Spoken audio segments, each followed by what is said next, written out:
ضروری بات، اگر آپ بیوٹی ٹپس، ٹوٹکے، اسلامی کہانیاں اور مستند قرآنی وظائف حاصل کرنا چاہتے ہیں تو ہمارے چینل کو سبسکرائب کریں۔ بسم اللہ الرحمن الرحیم۔ خاص گھریلو ٹوٹکے۔ گھر میں چونٹیاں بہت زیادہ آتی ہوں تو ایک ٹب پانی کے ساتھ تھوڑا سا مٹی کا تیل ملا کر اس پانی سے گھر کا پونچھا لگائیں۔ اگر کارپیٹ بچھا ہوا ہو تو اس کے کناروں پر پونچھا لگا دیں۔ 2 سے 3 بار یہ عمل کرنے سے چونٹیاں دوبارہ نہیں آئیں گی۔ کنکھیوں کی صفائی کے لیے گرم پانی میں تھوڑا سا واشنگ پاؤڈر اور صابن ڈال دیں اور 20 منٹ کے لیے کنگھے اس میں بھگو دیں۔ پھر برش کی مدد سے اچھی طرح صاف کر لیں اور گرم پانی سے دھو لیں۔ کنگھے نئے جیسے ہو جائیں گے۔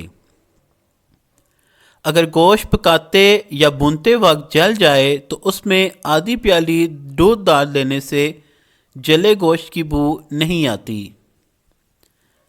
کھانا پکاتے وقت اکثر خواتین کا ہاتھ جل جاتا ہے، اس کے لیے شہد آدھی پیالی، ہلدی اور گھی 1 چمچ لے کر انہیں مکس کر کے فریج میں رکھ دیں۔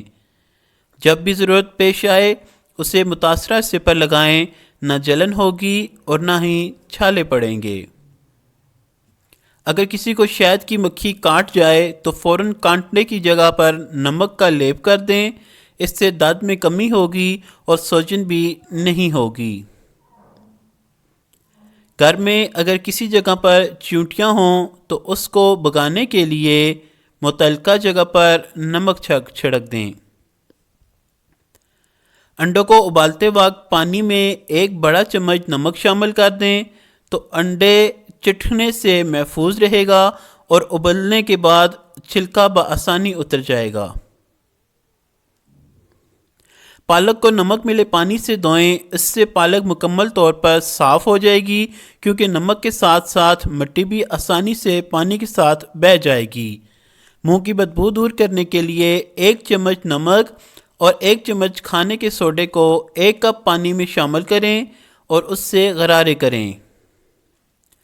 استری کی سطح کو صاف کرنے کے لیے استری کو گرم کریں اور ایک کاغذ پر نمک چھڑک لیں۔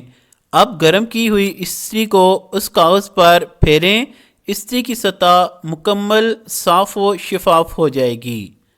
مزید ٹوٹکوں کے لیے چینل کو سبسکرائب کریں۔ جزاک اللہ۔